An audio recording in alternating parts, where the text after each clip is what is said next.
আসসালামু আলাইকুম। ওয়ালাইকুম আসসালাম। যে আমার নাম আগে ছিল রত্না তালুকদার, এখন কি? উম্মে সালমা। উম্মে সালমা। জি। প্রিয় শ্রোতা, উনি হচ্ছেন উম্মে সালমা। আমরা সালমা নামেই ওনাকে চিনব। এবং বয়স কত এই মুহূর্তে? আমার 31 বছর বয়স চলে। 31 বছর বয়স চলে। জি। আর জন্ম জেলা কোথায়? চট্টগ্রাম, কক্সবাজার, মহেশখালী। মহেশখালী। এখন থাকছেন কোথায়? গাজীপুর। গাজীপুরে। ঠিক আছে, শুরু করেন, আপনার গল্পটা শুনি আমি, ছোটবেলা থেকে যেখান থেকে মনে আছে। আমার যতটুকু মনে আছে, আমি জন্মের পরে মা দেখি নেই, কিন্তু হিন্দুরা আমাকে বেশি অবহেলা করতো, মুসলিমরাই আমাকে খুব ভালোবাসতো, আর আমি দুধও খাইছি মুসলিমের। ঘটনাটা কি ছিল আমাকে এটা বলেন। আপনি হিন্দুরা মুসলিমরা এভাবে বলেন না, কারণ আমার জন্মের পরে মা মরার পরে সবাই আমাকে অলক্ষী বলতো। আচ্ছা। বলতো আমি নাকি আমার মারে খাইছি,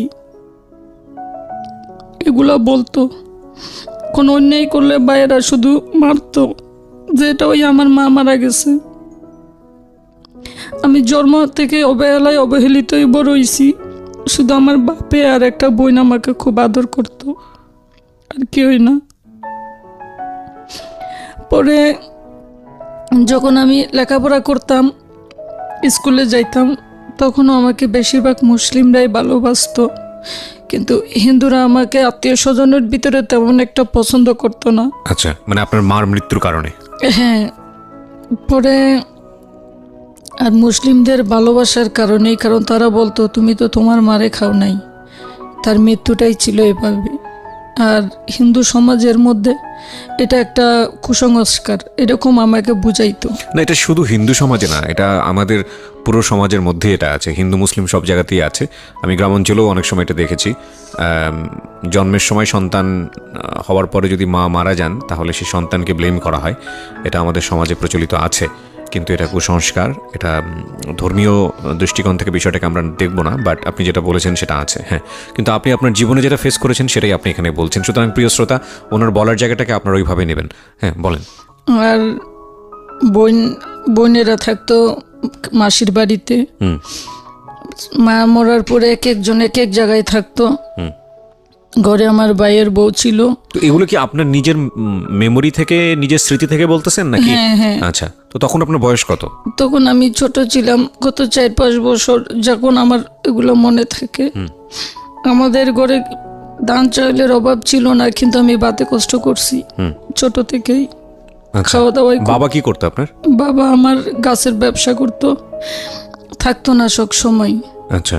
তো যার কারণে বাতে কষ্ট করছি আমি বাপের বাড়িতে। বহুত কষ্ট। আমার ভাইও মারতো, ভাইয়ের বউও মারতো। আমার কোনো মানুষ মাত্রই তো ভুল হয়তো, ওই সময় ওটা বুঝতাম না, এখন তো বড়, এখন বুঝি। সে ভুলগুলো আমার কখনো বাপের বাড়ি থেকে ভাইয়ের বউ মাপ করতো না। যে আমি একটা কাজ করতে গেলাম বা একটা ভুল হইলো, আমার মায়ের খাওয়াই লাগতো, তখন আমি খুব ভয়ে ভয়ে আতঙ্কে থাকতাম। আচ্ছা। পরে যখন আমি বড় হই, আমার হাই স্কুলে লেখাপড়া করি, এই কষ্ট নিয়েই ছোটো থেকে আমি বড় হয়েছি। যখন আমি হাই স্কুলে লেখাপড়া করি, ক্লাস 9-এ পড়ি, তখন আমি একটু দেখতে শুনতে অন্যরকম ছিলাম। সবাই শুধু বিরক্ত করতো আমাকে। পরে আমার এই মৌলভী স্যারের মেয়ে ছিল আমার বান্ধবী, ও শুধু আমাকে ইসলাম সম্বন্ধে বুঝাইতো। কোন ক্লাসে থাকা অবস্থা এটা? ক্লাস 9-এ থাকা অবস্থা। ওকে। ও শুধু আমাকে ইসলাম সম্বন্ধে বুঝাইতো, আর শুধু বলতো কলমা শিখ, বা প্রথম কলমা, দ্বিতীয় কলমা, এগুলো আমারও বলতো। আমারও ভালো লাগতো শুনতে। আমি অনেক সময় আমাদের হাই স্কুলের মধ্যে একটাই সিস্টেম, যখন এই ধর্মঘণ্টা হয়, তখন হিন্দু ধর্ম আলাদা এক জায়গায়, ইসলাম ধর্ম আলাদা এক জায়গায়।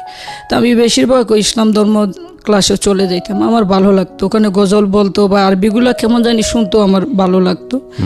পরে আমি ওখানে যাইতাম, এজন্য অনেকবার স্কুলে মাইরও খাইছি। আর আমার কথাবার্তায় বা চলে কীভাবে জানি আমার বাপ ভাই সবাই বুঝতে পারছে যে আমি ইসলাম ধর্মের প্রতি আমার একটা, মানে আমি আকৃষ্ট হয়ে গেছি। তখন আমাকে আমার ভাই বোন, বাবা জীবনও মারে নাই, বাবা আমাকে অনেক মারছে আমাকে। তখন আমি আমার বাপের সাথে জিদ করছিলাম যে আমি যদি তোর মেয়ে হয়ে থাকি, তাহলে আমি 1 সপ্তাহের মধ্যে মুসলিম হয়ে আমি তোরে দেখাবো। এ কথা বলছি আমি আমার বাবারে। আমি টিকে 1 সপ্তাহ পরে আমি আমার বাপের বাড়ি থেকে পলাইয়া চলে গেছি। চলে আমাকে ক্লাস 9 এ পড়েন তখন আপনি? হ্যাঁ, তো আমাকে একটা বোরকা দিছে, আমার নাম বলা যাবে না, আমাদের এক হুজুরে একটা বোরকা দিছে, হাত মৌজা দিছে, পা মৌজা দিছে, মুখ বাঁধতে জানি না আমি, মুখটাও বাঁধতে দিছে ওনারা, যে তুমি গাড়িতে উঠলে কুলে ফেলাইও। পরে আমি ওখান থেকে উনি 800 টাকাও দিছে আমাকে। আমি বলছি স্যার আমি এখানে থাকলে আমাকে মারবো, আমি আরও মার খাবো। পরে উনি আমাকে টাকা দেয়। পরে আমি পলাইয়া চট্টগ্রাম জামে আহমদিয়া সুন্নি আলিয়া মাদ্রাসায় আসি 2002 সালে। এই মাদ্রাসার খোঁজ পান কিভাবে আপনি? আমাকে বলছে একজনে। কি বলছে আপনাকে? উনি বলছে তুমি যদি কোনো মাদ্রাসায় যাও তাহলে তুমি মুসলিম হইতে পারবা। আচ্ছা, তো এই মাদ্রাসার খোঁজ উনি দিয়েছিল আপনাকে? উনি দিয়েছে। আর এই হুজুরের খোঁজটা আপনি পেলেন কিভাবে? উনি আমাদের স্কুলের টিচার। ও, স্কুলের টিচার ছিল। জি, ওনার মেয়ের সঙ্গে আপনার সম্পর্ক ছিল? হ্যাঁ, নামটা বলা যাবে না। ঠিক আছে, প্রয়োজন নেই, হ্যাঁ বলেন। পরে আমি ওনার মাধ্যমেই এই জামে আহমদিয়া সুন্নি আলিয়া মাদ্রাসায় 2002 20 আগস্টে আসি। 2002 সালের 20 আগস্ট? 20 আগস্টে আসি। ওখানে মাওলানা মোহাম্মদ জালালউদ্দিন আল কাদেরি ছিল। আমি মাদ্রাসার গেটে দাঁড়াইছিলাম, অনেককে জিজ্ঞেস করছি যে আমি এই মাদ্রাসায় কিভাবে যাব। তখন ওনারা মহিলারা শিখিয়ে দিছে যেখানে তো মহিলা যাওয়া যায় না। আমি তো যাব, কারণ আমাকে অনেকেই বলছে ওনার হাত থেকেই তুমি মুসলিম হইতে পারবা। পরে আমি মাওলানা জালালউদ্দিন আল কাদেরির কাছে যাই। পরে আমি ওই মাদ্রাসার গেটে অনেকে বলছে যদি আপনি আঞ্জুমান অফিসে হুজুরের রুমে যাইতে পারেন তাহলে আপনি মুসলিম হইতে পারবেন, নাইলে পারবেন না। আচ্ছা। অনেক মুরব্বী বলছে দেখো তুমি একটা যুবতী মহিলা, তুমি যত দ্রুত সম্ভব তুমি ওনার সাথে দেখা করো, হয়তো রাইতে থাকারও একটা ব্যবস্থা তোমার হয়ে যাবে। তখন আমি এই হুজুরের কাছে যাইতে চাইলে সিকিউরিটি আমাকে বাধা দেয়। গেটে সিকিউরিটি আছে, দারোয়ান। তখন আমি ওই দারোয়ানের কথা শুনি না, উনি তার মহিলার গায়ে হাত দিবে না যেহেতু মাদ্রাসা। তখন আমি ডাইরেক্ট প্রিন্সিপাল স্যারের রুমে চলে যাই। স্যার না, ওনাকে আমি এখন আব্বা ডাকি। ওনার রুমে চলে যাই, ওনার রুমে গিয়ে আমি বসি। পরে উনি আমাকে বললো তোমাকে তো, তুমি কে? আমি পরিচয় দিয়েছি যে আমি হিন্দুর মেয়ে। ও তোমার পোশাক আশাকে তো বোঝা যায় না যে তুমি হিন্দুর মেয়ে। পরে আমি বলছি যে না, আমি হিন্দুর মেয়ে, আমি সনাতন ধর্মের, আমার বাবার নাম হচ্ছে গণেশচন্দ্র তালুকদার, আমি সনাতন ধর্মের, আমি হিন্দুর মেয়ে। পরে উনি বসতে দিল। উনি বসতে দেওয়ার আগে আচ্ছা আপনি এখন যান। তখন আমি ওনাকে বললাম দেখেন অতিথি বিমুখ হলে ধর্ম যায় রসাতুল, এটা সব ধর্মেই বলে। আমি অনেক কষ্টের বিনিময়ে 7 সমুদ্র 13 নদী পার হয়ে আপনার কাছে আসছি। এখন আপনি যদি আমাকে এখানে না রাখেন হয়তো আমার রাতে থাকার স্থানটা আমার হবে না। তখন এই মাওলানা জালালউদ্দিন আল কাদেরি আমার এই কথা শুনে আমি বাহির হয়েছি। উনি এদিকে আসো মা, বসো। তখন ওখানে আমি বসছি যেখানে কখনো কোনো মহিলা বসতে দেয় না। উনি দেখছে যে আমি না খাওয়া। পরে উনি আমার জন্য গরুর গোস্ত দিয়ে ভাত আনছে, ওখানে আমাকে গরুর গোস্ত দিয়ে ভাত খাওয়াইছে। তখন আমি বুঝতে পারছি উনি হয়তো এটা আমাকে একটা পরীক্ষা দিছে। ইনশাল্লাহ আমি গরুর গোস্ত দিয়ে পেট ভরে ভাত খেয়ে উঠছি। উঠার পরে ওই রুমের মধ্যে বাথরুম আছে, একজনে বলছে যে আপনি এদিকে আসেন। তখন উজু কিভাবে করা লাগে উনি আমাকে দেখাইয়া দিছে, আমি উজু করছি। পরে উজু করার পরে যে জায়গায় আমি ভাত খাইছি ওই জায়গায় আমাকে বসাইয়া 5 কলমা উনি ওখানে পড়ছে, আমাকে পড়াইছে। পড়ার পরে কয় আপনি আজকে থেকে মুসলমান, আর আপনার নামকরণ হয়েছে উম্মে সালমা। আচ্ছা। আমার নাম উম্মে সালমা মাওলানা জালালউদ্দিন আল কাদেরি। উনি আমার বর্তমান পিতা, কোর্টে বিডে পরে উনি আমার আব্বা। তখন আমি ওনাকে বলছি যে দেখেন আপনি আমাকে একটা এবিডেভিট দিয়ে দেন। এবিডেভিট দিব আমি। পরে এবিডেভিট দিতে বলছি ওনাকে। তখন উনি আমার দিকে চেয়ে রইছে যে এবিডেভিট কেন? আমি এবিডেভিটটা যদি আপনি আমাকে দেন, আমি তো মোটামুটি লেখাপড়া যতটুকুই করছি, এবিডেভিটটা দিলে আপনার জন্য নিরাপদ, আমার জন্য নিরাপদ। কারণ আমার বয়স কম, আমার মা তো নাই, বাবা বলবে, আমার ভাইয়েরা বলবে আপনারা আমাকে জোর করছেন। আর যেহেতু আমার কারোর সাথে কোনো সম্পর্কও নাই। তখন মাওলানা আরও হুজুর আসিল, মেয়েটা ভালো কথা বলছে। তখন 2002 21 আগস্ট চট্টগ্রাম জামে আহমদিয়া সুন্নি আলিয়া মাদ্রাসায় চট্টগ্রাম কোর্টে আমি এবিডেভিট দিই 2002 21 আগস্ট। পরে ওখানে লোক আমাকে বিয়ের প্রস্তাব দিছে, আমি না করছি। কারণ আমি না করছি এজন্য আমি চিনি না, জানি না, বা আমার ভালো লাগছে, আমি ইসলাম ধর্ম গ্রহণ করছি, এখানে আমাকে বিয়ে বসতে হবে এমন কোনো কথা নাই। আচ্ছা, কিন্তু আপনি কি একটা জিনিস থাকে না যে ধর্মান্তরিত হলেন, ঠিক আছে, কিন্তু আবার তো বাবার কাছে ফিরে যেতে হবে। ক্লাস 9-এ পড়েন আপনি, কি খাবেন, কই থাকবেন, কি করবেন, এসব চিন্তা ভাবনা আপনার মাথার মধ্যে কাজ করছিল সেই সময়টাতে, নাকি একেবারেই চিন্তা ছিল না? ওটা আমার ভিতরে ছিল না, কারণ আমার শুধু তখন একটাই, কেমন জানি আমি জানি না, আমার মাথার মধ্যে একটাই শুধু তখন কাজ করছে যে আমি মুসলিম বা এই পরিচয়টা আমি কখন দিব, এটাই বাস্তব। আচ্ছা, আমি মুসলিম, আমি এই পরিচয়টা কখন দিব। আসলে যারা মুসলিম, আল্লাহ আপনাকে হেদায়েত করেছেন এবং আপনি যে বয়সের গল্প বলছেন, এটা আমি যেহেতু ইসলাম ধর্ম বিশ্বাসী, আমি একজন মুসলিম, সুতরাং সেই জায়গা থেকে আমি আমার জায়গা থেকে যেভাবে ব্যাখ্যা করব যে এটা অনেক বড় সৌভাগ্যের বিষয়। হ্যাঁ, নিঃসন্দেহে। জি বলেন। যারা বিয়ে ছাড়া বা কারোর সাথে সম্পর্ক ছাড়া মুসলিম হতে চায়, আসলে তাদের ভিতরে আল্লাহ এমন একটা মানে মাথার মধ্যে এমন একটা দেয় যে সে আসলে তখন যতক্ষণ না পর্যন্ত সে মুসলিম হবে ততক্ষণ পর্যন্ত তার মাথার মধ্যে কেমন যেন একটা ট্রমা হিসেবে কাজ করে। মানে আপনি নিজে এটা অনুভব করেছেন? যে আমি এটা নিজেই অনুভব করছি, কারণ আমি যখন মুসলিম হয়েছি আমাকে কেউ জোর করে নেই বা আমাকে কেউ বলেও নেই, কেমন জানি আমার মনেই চাইছে যে আমি মুসলিম হই। এবং এরপরে কি হবে না এসব কোনো চিন্তা নেই। না, ওই চিন্তাটা বলছিলাম যে আল্লাহ আপনাকে, এটা একটা বিশেষ শক্তি আমি মনে করি, আপনাকে আল্লাহ হয়তো সেই জিনিসটা দিয়েছিলেন। হ্যাঁ বলেন। তারপর পরে ওই দিন এক সপ্তাহ মতো আমি ওই মাওলানা জালালউদ্দিন আল কাদেরির বাড়িতে ছিলাম। টাকা খাওয়া, আমাকে কিছু কাপড় চোপড় দিছে, আর 20,000 লোক আমার জন্য দোয়া করছে। জামিয়া আহমদিয়া সুনিয়ালিয়া, জি ওই মাদ্রাসার। তখন মাওলানা জালালউদ্দিনের কাছে মানে আব্বা হুজুরের কাছে আমার একটা বিয়ের প্রস্তাব গেছে, যে মেয়েটাকে আমি বিয়ে করব, উনি একজন হুজুর, সোনালী ব্যাংকে চাকরি করে। তো ইন দ্য মিন টাইম কোনো ধরনের খোঁজ খবর হয়নি আপনার বাড়ি থেকে? কোথায় গেল, কি করলো? হ্যাঁ হয়েছে, এটা পরে হয়েছে। আচ্ছা, মানে বিয়ে শাদীর প্রস্তাব আগে এসছে? হ্যাঁ আগে আসছে। তারপর কিন্তু আপনার যিনি আব্বা হুজুর, তিনিও কি বাড়িতে যোগাযোগ করেননি আপনার? না, উনিও যোগাযোগ করেননি। আচ্ছা ঠিক আছে। তারপর পরে এই যখন বিয়ের প্রস্তাবটা আসছে, ওটা আমি প্রত্যাখ্যান করছি যে আমি বিয়ে করার জন্য আমি ইসলাম ধর্ম গ্রহণ করিনি। তারপর আঞ্জুমান অফিস থেকে আমাকে কিছু টাকা পয়সা দিতে চাইছে, আমি সেটাও প্রত্যাখ্যান করছি, কারণ আমি মুসলিম হব বা আমাকে কেউ টাকা পয়সা দিবে, আমি এই লোভে ইসলাম ধর্ম গ্রহণ করিনি। আমি অনুদান আমার লাগবে না, কারণ আমি এই সময় ইয়ং, আর টাকা পয়সাগুলো দিয়ে আমি কি করব, অতটুকু আমার ছিল না। আচ্ছা। পরে আমি মাওলানা জালালউদ্দিন আল কাদেরিকে বলছি যে আব্বা আমি চাকরি করব, যদি আপনি অনুমতি দেন। লেখাপড়ার কি হলো ওই সময়? ক্লাস 9 না, আমি আর পড়ি নাই, ওনারা পড়াইতে চাইছে, আমি পড়ি নাই। আচ্ছা। তখন আমি বলছি আমি চাকরি করব। তুমি তো লেখাপড়া বেশি করো না, তুমি কি চাকরি করবা? তখন আমি বলছি কি, এই যে ওখানের এক লোক কিভাবে জানি, এই বিজিএম এর একেএম ফজলুল হক স্যার, ওনার ফ্যাক্টরির মধ্যে ওনার এক ভাই থাকে, সম্ভবত বাবুল স্যার ওনার নাম, ওনার সাথে পরিচয় আছে। তখন আমি বলছি যে আমি চাকরি করব। কই ইসলাম গার্মেন্টসের বা ইসলাম চাকরি এটা করে না, এলাও করে না। তখনও আমি বলছি যে না, আমি নিজের পায়ে নিজে দাঁড়াইতে চাই। তখন ওনাদেরকে আমি অনেক বোঝানোর পরে ওই মাদ্রাসার এক হুজুরের মাধ্যমে ওই ফ্যাক্টরির মালিকের ভাইয়ের কাছে আমি আসি। আচ্ছা। আসার পরে ওনাকে আমি বলছি যে স্যার আমি চাকরি করব, যদি আপনি আমাকে চাকরি দেন। তখন ওনারা আমাকে ওখানে চাকরি দিছে, এই 15 দিন মতো হেড অফিসে আমাকে ট্রেনিং দিছে যে ভালো একটা পদ দেওয়া যায় কিনা। আচ্ছা। তখন আমি ওনাদের ওখানে সুইং সুপারভাইজার হিসেবে ওখানে আমাকে ওরা গার্মেন্টসে চাকরি দেয় ওই বয়সে। হ্যাঁ, আমি বুঝতাম না তখন। আচ্ছা। প্রিয় শ্রোতা, আপনারা শুনছেন প্রাণ মিস্টার ম্যাঙ্গো ক্যান্ডি প্রেজেন্স জীবন গল্প। জীবন গল্পের অতিথির গল্পে আবারও ফিরবো, তার আগে আপনাদেরকে মনে করিয়ে দিচ্ছি, সিচুয়েশন যখন খুব কড়া, মন বসে না কোনো কাজে, তখন মন ঠিক করতে মুখ দিতে পারেন কাঁচা আমের স্বাদে Pran mister mango candy, good mood guaranteed.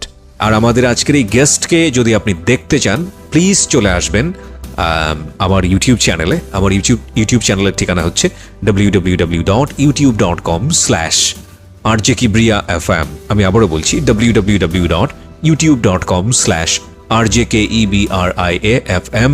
চ্যানেলটি আছে কিবরিয়া আরজে নামে। Please like this channel. আমরা ফিরে যাচ্ছি আমাদের অতিথির গল্পে। জি, আমি অনেক কিছু শিখছি ওই ফ্যাক্টরি থেকে, অনেক কিছু শিখছি। কত টাকা বেতনে ছিল প্রথম দিকে? মনে হয় 4,000 টাকা বেতন ছিল। 4,000 টাকা বেতন, ওকে। হ্যাঁ, 4,000 এই ছিল কি 38, আমার স্মরণে নাই, অনেক আগের কথা তো, আমার মনে নাই। কিন্তু আমার অনেক ভুল ছিল কাজে, ওগুলো প্রথম তো খুব স্বাভাবিক, অনেক ভুল ছিল আমার। ওয়ার্কারদের সাথে কথা বলতে জানতাম না, বা অনেক ভুল ছিল। আমার যত ভুল সব মাপ পাইয়া যাইতাম আমি। আচ্ছা আর পিএম ছিল হিন্দু, আচ্ছা এটাই ছিল আমার একটু প্রবলেম। পিএমটা ছিল হিন্দু, তবে হিন্দু হলেও কিন্তু আমি ওনার কাছে কখনো হার মানি নেই। উনি আমাকে অনেক শাস্তি দেওয়ার চেষ্টা করতো, কিন্তু উনি পারতো না।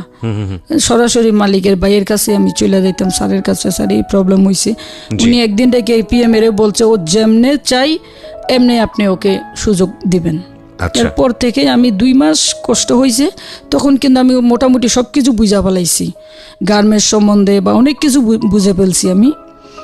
তো ওখানে বিয়ে হয়, আমার স্বামীর সাথে আমার পরিচয় হয় তখন 2003 সাল চলে। জি আমি মেয়েদের সাথে থাকতাম, নামাজ পড়তাম, এই এমনি যাই নামাজ বিছাইতাম। সবাই যেভাবে নামাজ পড়ে, কেউ নামাজ পড়লে আমি তখন বলতাম যে আমার জন্য একটু দাঁড়াও, আমি নামাজ পড়বো। তখন ওই যাই নামাজ নিয়ে আসতাম, উনি যেভাবে যেভাবে হাত বাঁধে ওভাবে বাঁধতাম, উনি যেভাবে রুকু সিজদায় যায় আমি ওভাবেই যাইতাম। আমি জানতাম না, হ্যাঁ মনে মনে শুধু আল্লাহ আল্লাহ বলতাম, আর কোনো সূরা জানতাম না। না মাশাআল্লাহ, এটা ঠিক কবুল হয়ে যাবে ইনশাআল্লাহ। হ্যাঁ পরে ওখানে যে ভাড়া থাকতাম, ওখানে আমার স্বামীর সাথে আমার পরিচয় হয়। মানে তখন তার স্বামী ছিল না, তখন আলটিমেটলি কোন একটা ছেলের সঙ্গে আমাকে পরিচয়। আপা ডাকতো। আচ্ছা, পরিচয়টা কিভাবে হয়, কিভাবে আপনারা সম্পর্কে জড়ালেন একটু? আমি 18 নম্বর রুমে ছিলাম, উনি 19 নম্বর রুমে ছিল। আচ্ছা, তারপরে উনি রান্না করে ওখানে বসতো, আমাদের যখন বন্ধ থাকতো তখন ওনার সাথে উনি কথা বলতো আমার সাথে। একদিন 20টা টাকার প্রয়োজন ছিল, আমি আমার হাজবেন্ডের কাছে চাইছিলাম, উনি দিছে 20 টাকা থেকে আমাদের সম্পর্কটা। আচ্ছা, পরে পরবর্তী এই টাকা দিতে যাই, উনি নেয় না। আর ওনার সাথে বেশ আমি 1-2 মাস কথা বলার পরে আমি যতদূর বুঝছি যে একজন ভালো মানুষ হিসেবে যতটুকু সততা থাকা উচিত, ইমান থাকা উচিত, এগুলো তার মধ্যে আছে। ওনার নাম হচ্ছে শহীদুল ইসলাম, মোহাম্মদ শহীদুল ইসলাম। জি। পরে ওনার সাথে আমার সম্পর্ক চলে অনেক দিন, প্রায় 6-7 মাস সম্পর্ক হয়।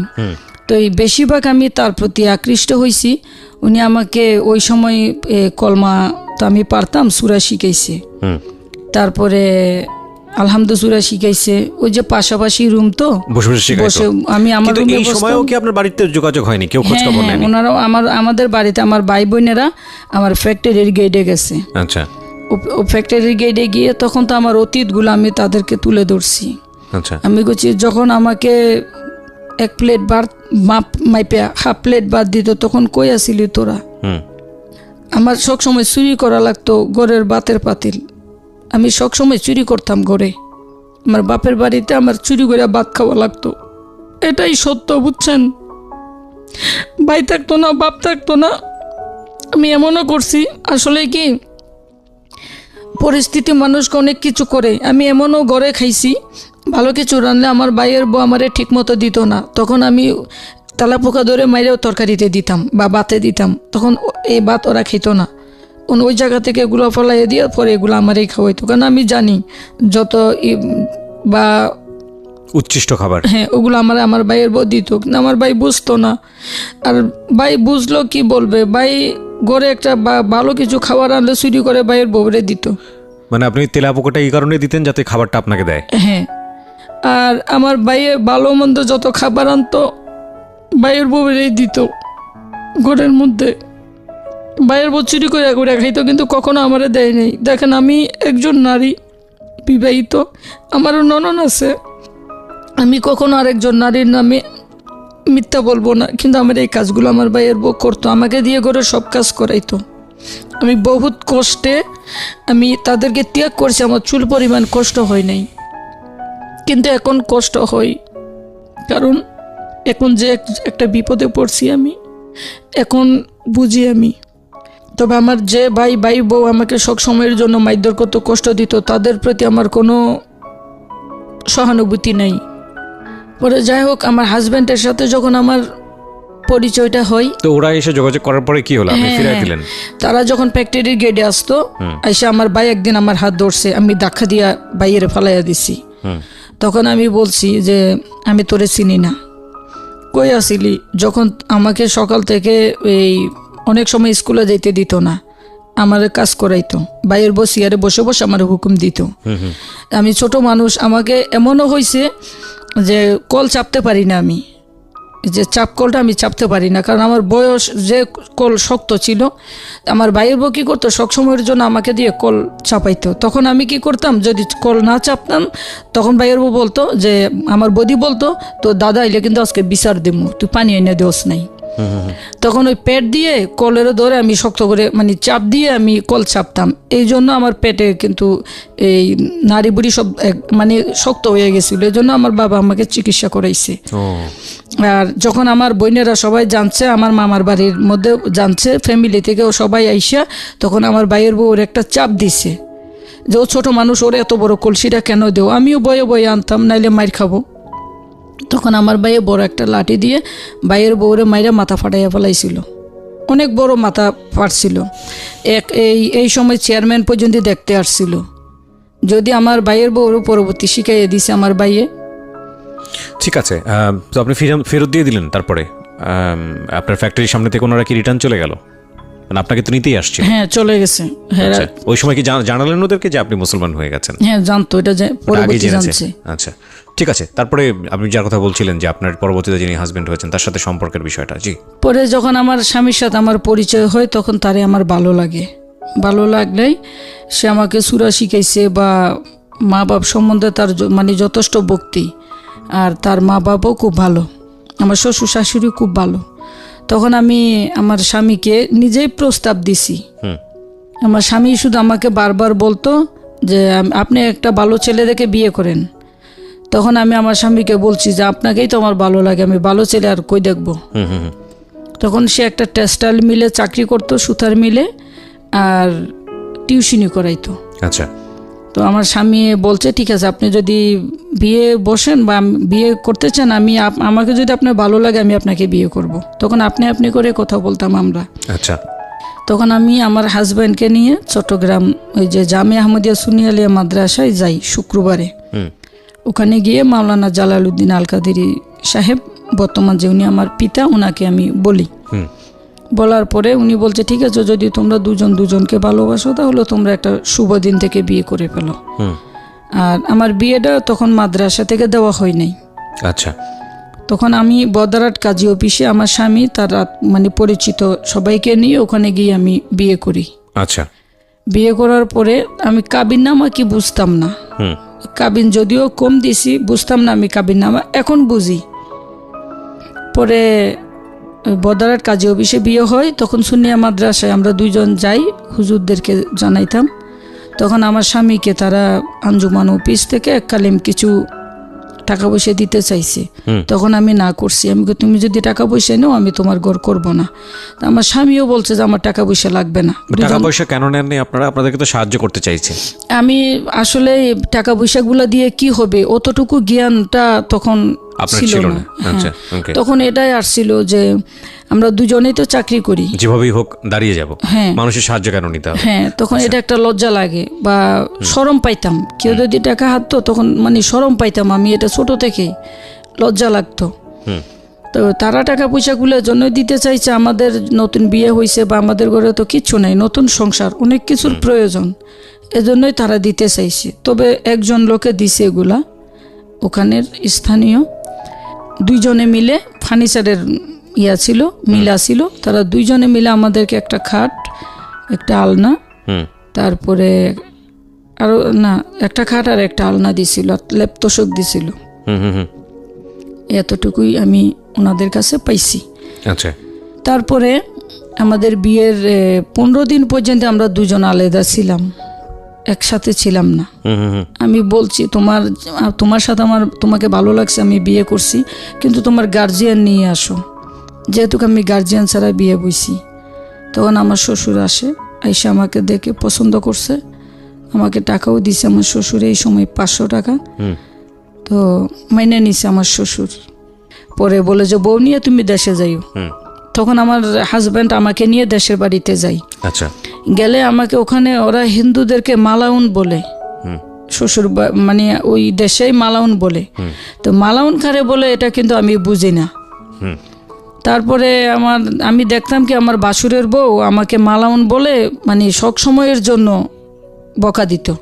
আমি বুঝতাম না, বকা দিত মানে আমার শাশুড়িরে বলতো যে একটা মালাউন আনছে, কোনো কাজ জানে না।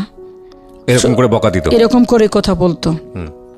তখন আমার স্বামী এই কথাটা বাহিরেতে শুনলে সে ভিতরে যাই, ভিতরে গিয়ে আমার শাশুড়িরে বলে যে মা, ওটাও তোমার ছেলে, আমিও তোমার ছেলে, আমার ভালো লাগছে, আমি তার বিয়ে করছি। তোমার বড় ছেলের বউ যেগুলা কই, এগুলো যদি ও বুঝে তাইলে কি হইব? এটা আমার স্বামী আমার শাশুড়িকে তখন বলে। পর্যন্ত আপনি এই ডাক্তার মানে বোঝেন না? না, আমি বুঝতাম না। আচ্ছা। যখন আমার স্বামী এ কথা বলছে না, তখন আমি টনক নটে গেছে। তখন আমি শুনতেছি, খানটা খাড়া করে শুনতেছি। তখন আমার স্বামী আমার রুমে যখন আসছে, তখন আমি বলছি যে দাঁড়াও, কি বলছে? মালাউন কারে বলো, তুমি এখন আমারে বলবো। একটা জিনিস খেয়াল রাখবেন প্রিয় শ্রোতা, আমাদের কি বলা যেতে পারে, একেবারে সমাজ চরিত্র যেটাকে বলে, প্রান্তিক পর্যায়ের মানুষ যারা আছেন তাদের ভেতরের জীবনযাপনের যে প্রক্রিয়া, এই যে এই শব্দ বলে ডাকা বা কাউকে তুচ্ছতাচ্ছিল্য করা, এগুলোর আসলে দায় ধর্ম নেয় না। কারণ সকল ধর্মই বলে মানুষকে ভালোবাসতে, মানুষকে শ্রদ্ধা করতে, মানুষকে শ্রদ্ধা করে পুণ্য কামাতে, সকল ধর্মই বলে এই কথাটা। কিন্তু আমাদের এই যে জাতিগত বিভেদ বা ধর্মীয়গত বিভেদ বা সাম্প্রদায়িক মনোভাব, এগুলোর একটা খুব শক্তিশালী চরিত্র কিন্তু আমাদের জীবনযাপনের মধ্যেই আছে। আমরা যখন কোনো ব্যক্তিগত আক্রোশের মধ্যে চলে যাই, তখন এই চরিত্রগুলো ফুটে ওঠে।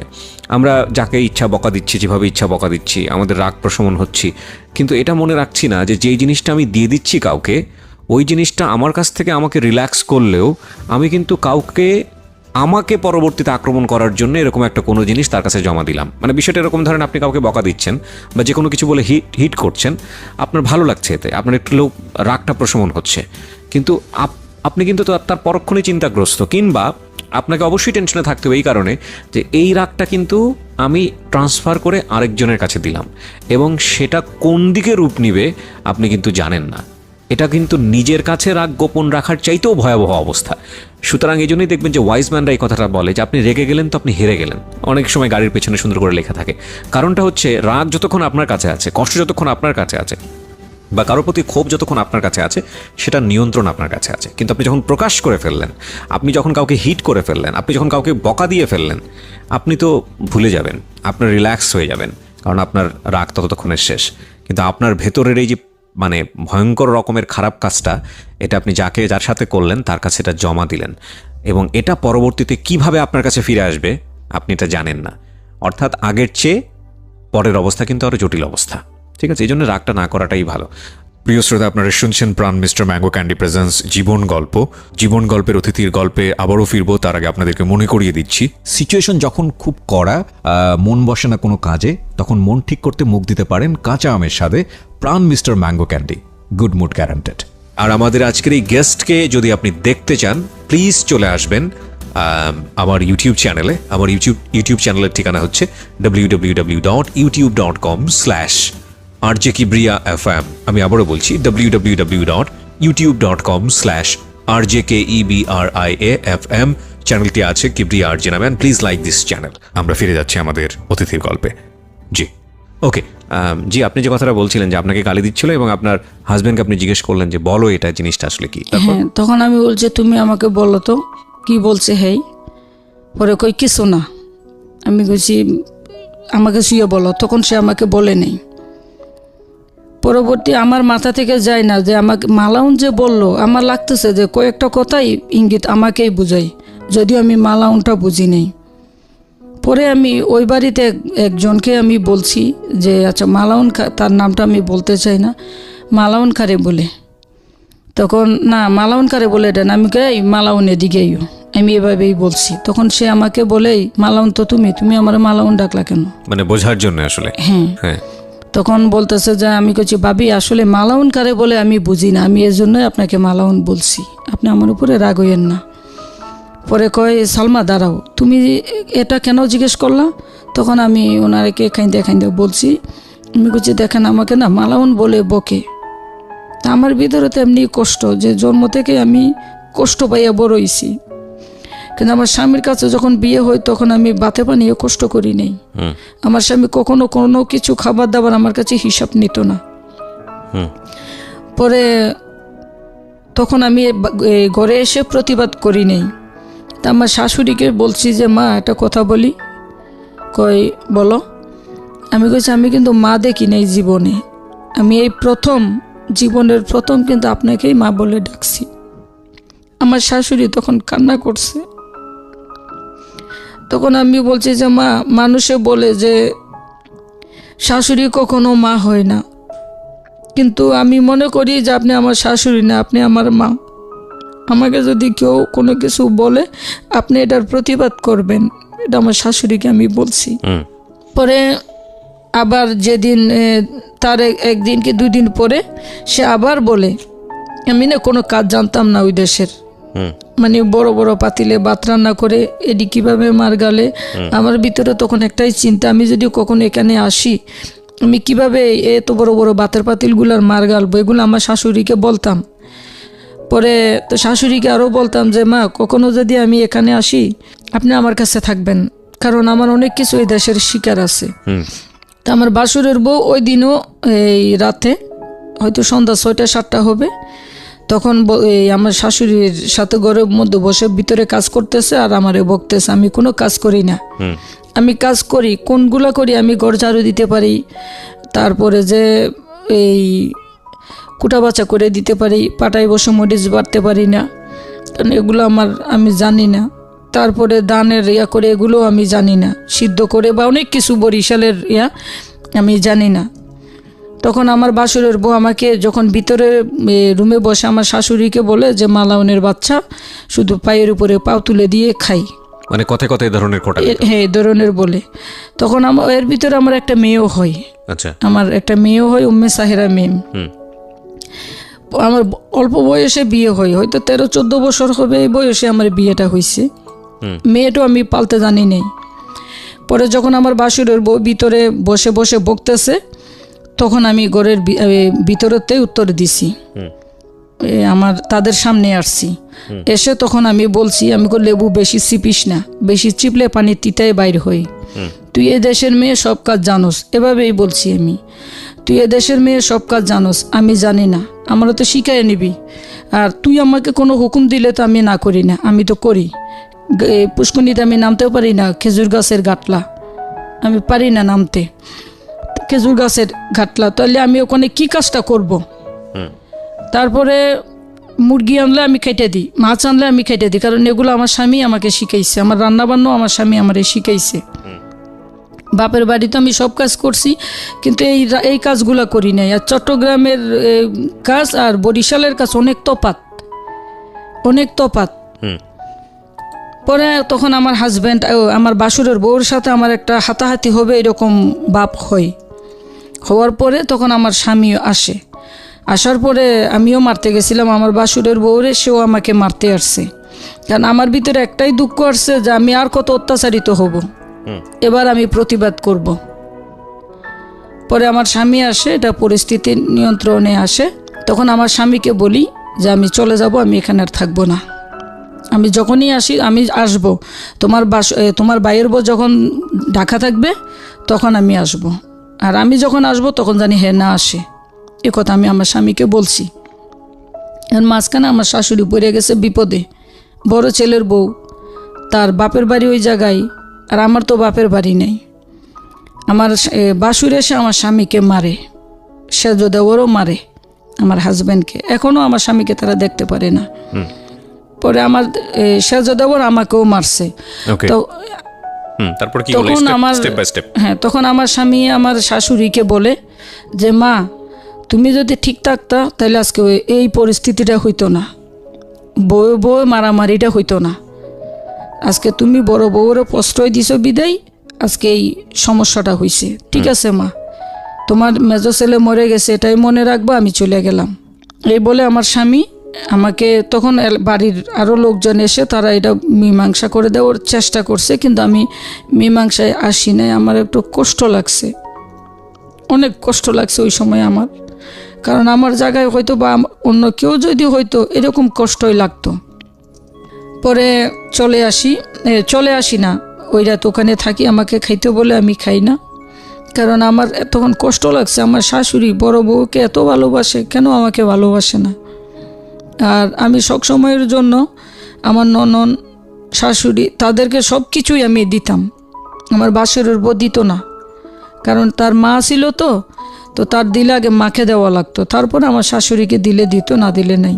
কিন্তু আমার তো দেওয়ার মতো কেউ ছিল না, যার কারণে আমি আমার শাশুড়ি ননদ তাদেরকে দিতাম, তারাও ননদেরাও আমাকে অনেক ভালো পায়। পরের দিন আমরা চলে আসি, আশেপাশের সবাইকে বলে যার জীবনে আসবো না, তখন আমাকে তারাও বাধা দেনে। আমার বাসুরের বউ ওখানেই বলে যে যা আর আইবিন এখানে। তখন আমার স্বামী বলে বাড়ি কি তোর, ও যাইব না। পরে আমি আমার খুব খুব কষ্ট নিয়ে আমি বাড়িটা থেকে বাইরে হয়েছিলাম, কারণ একটাই চিন্তা ছিল যে বাপের বাড়ি তো নাই, শ্বশুর বাড়িতেও যদি না আসি তাহলে ঈদ বলেন কোরবান বলেন আমরা কই যাব। তখন চলে আসি। তখন আমার শাশুড়িও বলছে আমাকে মুখ খুলে একটা কথা, তুমি এখানে আর আইসো না। এটা আমার শাশুড়ি মুখ ফসকে বলে ফেলছে। তখন আমার আরও কষ্ট লাগে। তখন আমি উঠানের মধ্যে দাঁড়াই আমি একটা কথাই বলছি, চলে যাচ্ছি, বাড়ির বউ আমি, যদি কখনোই আপনার এই বাড়ির উপরে আল্লাহর তরফ থেকে যদি কোনো গজব পড়ে তখন আমি আসব। তা আসমান জমিন যদি সত্য হয়, চন্দ্র সূর্য যদি আল্লাহর সৃষ্টি হয়, 18,000 মাখলুকাত যদি আল্লাহর সৃষ্টি হয়, তা আমি যে কষ্টটা অন্তরের ভিতরে পাইছি আমি আল্লাহর কাছে তার আমি যদিও মাপ করি, আল্লাহ জানি মাপ না করে। এই বলে আমি কাঁদতে কাঁদতে চলে আসি। আমার স্বামী তার আগে বাইরে হয়ে গেছে আমার বাচ্চাটা নিয়ে। পরে আমি এই কথাটা বলে আসি, তখন আমার শাশুড়ি কেঁদে দিচ্ছে। তখন আমরা ঢাকা থাকতাম, গাজীপুর 33 নং ওয়ার্ডে, জাতীয় বিশ্ববিদ্যালয়ের সাথে আমার বাসা, সাইনবোর্ডে লেখা, হাজী আবু সাইদ সুপার মার্কেটের পিছনে আমার বাসা। তখন আমি আমার স্বামীকে নিয়ে আমরা চলে আসি বরিশাল হোটেলে, আমরা ভাত খাই, আমরা লঞ্চে করে ঢাকা আসি। আসার পরে 1.5 মাস পরে রমজান, আমরা জানি কী জন্য গেছিলাম বাড়িতে, 1.5 মাস পরে রমজান। তখন 7 রমজানেই কোনো বাতাস নাই, তুফান নাই, কোনো কিছু নাই, বাড়ির পিছনের একটা গাছ ভেঙে ঘরের উপরে পড়লেই আমার শাশুড়ি আমার স্বামীর কাছে রাতের 4টা বাজে ফোন দেয়, 3টা বাজে ফোন দেয়, সেহেরি খাইতে যখন উঠে না তখন ফোন দিছে যে এই ঘটনা। তখন আমি আমার স্বামীর ফোনটা নিয়ে আমার শাশুড়িকে বলছি যে মা, এখন কি আমি আসতে পারবো? ঘর তো এটা ভাঙছে, আমারও তো প্রতিজ্ঞা ছিল এটা যে এই ঘরেও আমাকে কষ্ট দিছে, তো এখন কি আমি বাড়িতে আসতে পারবো? তুমি আইসো, তোমারও তো আমি রাগ করে বলছি। তখন আমি ঈদে বাড়িতে গেছিলাম। এরপর থেকেই বাড়িতে আমাদের যাওয়া হয় না বললেই চলে। আমার শ্বশুরে আমার হাজব্যান্ডকে একটা জায়গা দিছে, বাড়ি করতো 5 কাঠা, সেই জায়গাটার উপরে হামলা করে আমার বাসুর আর আমার সেজ দেবর। ওকে, তারা দুজন ওখানে আমাদেরকে বাড়ি করতে দিবে না। আর আমার স্বামীকে যেন আমার বাসুর মারতেও গেছিল। আমার স্বামীটা 5 ওয়াক্ত নামাজ পড়ে, একটু সরল প্রকৃতির লোক, সবাইকে অতি সহজেই বিশ্বাস করে। যখন আমার স্বামীকে এরা মারতে গেছে তখন আমি ছিলাম ঢাকা। তখন আমার বাসুরকে আমি ফোন দিছি, ফোন দিয়ে আমি বলছি আমি জন্ম থেকেই কিন্তু জ্বলতেছি, এখন আর আমি জ্বলবো না, এখন আমিও প্রতিবাদ করতে জানি, প্রতিবাদ আমিও করব। আমার স্বামী সরল সহজ, আর বুকে একটু সমস্যা আছে, ব্যথা। আপনি আমার স্বামীর গায়ে হাত দিয়ে দেখেন তো, আমি তো আমার বাইরে আমি মারবো, আরে তোমার বাইরে তুমি মারবা, সে তো এখন আমার স্বামী, তো তুমি আমার স্বামীকে নরম পাইয়া ভাইয়ের দাবি নিয়ে তুমি মারবা, সে যখন বছরের পর বছর বিছনায় পড়ে থাকবো তখন আমার সংসারটাকে দেখবে। ওকে, তখন আমার বাসুরে বলতেছে যে বাইয়ে ঝগড়া হলে এখানে বউ তুমি আসবা না। তখন আমি বলছি, আমার নন্দেরও বলছে যে আমার মেজো ভাইয়ের বউই ঠিক আছে, আমার মেজো ভাইয়ের সরল পাইয়া শুধু আমার বড় ভাই মারতে যাই, পনির ছোট সেও মারতে যাই। তখন আমার নন্দেরও আমার সাপোর্টে আসছে। আর আমার শাশুড়ি কিন্তু এখন আমাকে অনেক ভালোবাসে, নিজের মেয়ে, আমি ওই বাড়ির বউ পরিচয় দিই না, মেয়ে পরিচয় দিই। তো তখন আমার বাসুর আর মারতে যায় না, আমি গাড়িতে উঠতেছি, আমার বাসুরেরে বলছি হয়তো বাঁচবো হয়তো মারবো, কারণ আমি জন্ম থেকে বহুত মার খাইছি, এখন আর অন্যায় আমি মাইনে নিব না। তখন আর মারামারি হয় না। মাওলানা, বাড়ির মাওলানা ছিল একজন, সে আমাকে ফোন দেয় যে সালমা তোর আশা লাগবে না। তখন আমি আর যাই না। পরে বাড়ির মধ্যে আমাদের কোনো ক্যাশ ক্যাপিটাল নাই, অ্যাকাউন্ট, ব্যাংক ব্যালেন্স এরকম কোনো ক্যাশ ক্যাপিটাল কিন্তু আমাদের নাই। যা আমরাই করছি শ্বশুর শাশুড়িকে দিছি, আর যে বাড়ি আমার শ্বশুর আমাদেরকে বাড়ি করতে দিছে সে জায়গার মধ্যে গাছ লাগাইছি, মাটি ফলাইছি, এই। আর আমার প্রতি মাসে 2-3 হাজার টাকা আমার পিছে অসুখের মধ্যে লাগেই, আমি একটু অসুস্থ বেশি হই। এ কারণে আমরা কোনো টাকা পয়সা, গার্মেন্টসের চাকরি তো আর কত জমানেই যাই। পরে আমার হাজব্যান্ড যদি কোনো অসুস্থ হয় বা আমি যদি কোনো অসুস্থ হই, শ্বশুর বাড়ি থেকে কিন্তু কোনো সাপোর্ট আমরা পাই না। আমাদেরটা আমাদেরই যত কষ্ট হোক নিজেদেরই করা লাগে। পরে আমার স্বামীকে বলি যে তুমি ওই জায়গার আশা ছাইড়ে দেও। তখন আমার শ্বশুরও বলে যে আমি ওই জায়গা আমার মেজো ছেলেরে দিছি, মানে আমার স্বামী মেজো, কেন আমরা জায়গা ছাইড়ে দিব, তোমরা কেন জায়গা ছাড়বা, ওখানে বাড়ি করো। তো বাড়ি করতে গেলেই তো সমস্যা, আমাদের গাছ কাটা পালাই বা অনেক রকম অত্যাচার আমার স্বামীর উপরেই করে। তাইলে আমি ওই বাড়ির বউ, এটা এই বাড়ির ছেলে, ছেলের উপরে যদি এত অত্যাচার করে বউর উপরে কি করতে পারে তারা। ওকে। তখন আমি এই 1-2 বছর আগে আমি শ্বশুর বাড়িতে যাই, অনেক বছর পরে শ্বশুর বাড়িতে আমি যাই। গেলে আমার স্বামী আমার বাচ্চা আমার মিম আর আমার ছেলে, হ্যাঁ ছেলে হয়েছে, ছেলে ছিল তখন ছোট, 6 মাসের মনে হয় আমার ছেলেটার বয়স, আমার একটা ছেলে হয়। তখন আমি যাই শ্বশুর বাড়িতে, সহজে যাই না, কারণ গেলেই ওদের অবহেলাটা না আমাকে আরও কষ্ট দেয়। তো 14-15 বছর ধরে গাজীপুরে আসি, তো আশেপাশে সবার একটা মানবতা বা ভালোবাসায় এটাই বাড়িঘরের মতোই হয়ে গেছে, যদিও ভাড়া করে থাকি আমি। পরে যখন আমরা শ্বশুর বাড়িতে যাই তখন আমাদের ওখানে এলাকার চেয়ারম্যান আছে, মন্টু চেয়ারম্যান নাম। ওই চেয়ারম্যানে আমার বাসুরে আমার স্বামী সবাই মিলে একটা গৌরবে বিচার হয় ওই জায়গা নিয়ে। আমি সেই বিচারে উপস্থিত থাকি। এর মধ্যে আমার বাসুরে আমার শ্বশুরের গায়ে হাত তুলছে, বাপেরে মারছে আমার বাসুরে। তখন চেয়ারম্যানে বিচার করছে যে আমাদের জায়গার বিচার নিয়েই কিন্তু ওখানে বিচারটা। চেয়ারম্যানে বিচার করছে আমাদের ওই জায়গা থেকে আমার বাসুর দেবরও জায়গা পাবে, আর আমার বাসুর দেবরও জায়গা পাবে, আর আমার শ্বশুরের মারছে সরি বলতে। তখন আমি এটা প্রতিবাদ করছিলাম যে আপনার কি বিচারটা হইছে? কই তুমি কে? আমাকে বলে তুমি কে? তখন আমার স্বামী বলতেছে যে আমার ওয়াইফ। পরে হয়তো তোমার বউ কেন কথা বলে, বেড়াদের মধ্যে তোমার বউ কেন কথা বলে? তখন আমি বলছি যে বিচারে ঠকতেছি তাই আমি কথা বলতেছি। আমার শ্বশুরেরে আমার বাসুরে মারছে, এটার বিচারটা কি হওয়া উচিত তুমি বলে দাও। আমি যতক্ষণ লড়ো অতক্ষণ এই ছেলেরে পিটানো উচিত, কারণ সন্তানে বাপের গায়ে হাত তুলতে পারে না। আর আমি আমার শ্বশুরের অনেক ভালোবাসি, কারণ আমি যে কষ্ট করে বড় হয়েছি আমার শ্বশুরও ঠিক সেম কষ্ট করেই বড় হয়েছে। দুজনের মধ্যে অনেক দুঃখ কষ্টের কথা কিন্তু আমরা শ্বশুর সাথে আমি বলি, এই জন্য আমার শ্বশুরের আমি একটু খুব ভালোবাসি। পরে আমি আমার শ্বশুরের কাছে মাপ চাওয়া লাগবো পাও ধরিয়া, সরি অত কি, এটা তো আমার শ্বশুর বুঝে না, গ্রামের সে মূর্খ মানুষ, সরি কারে বলে। পাও ধরে মাপ চাওয়া লাগবো, আর যতক্ষণ লড়ে এতক্ষণ পিটান লাগবো আমার শ্বশুর, যতক্ষণ না পর্যন্ত ক্ষমা করবো। চেয়ারম্যানে কয় মহিলারা বেশি কথা বলে। আমি কই চাচা আপনি যে আমাদের জায়গার বিচারটা করছেন এটা তো বিচারও হয় নাই, তারা কিভাবে জায়গা পায়?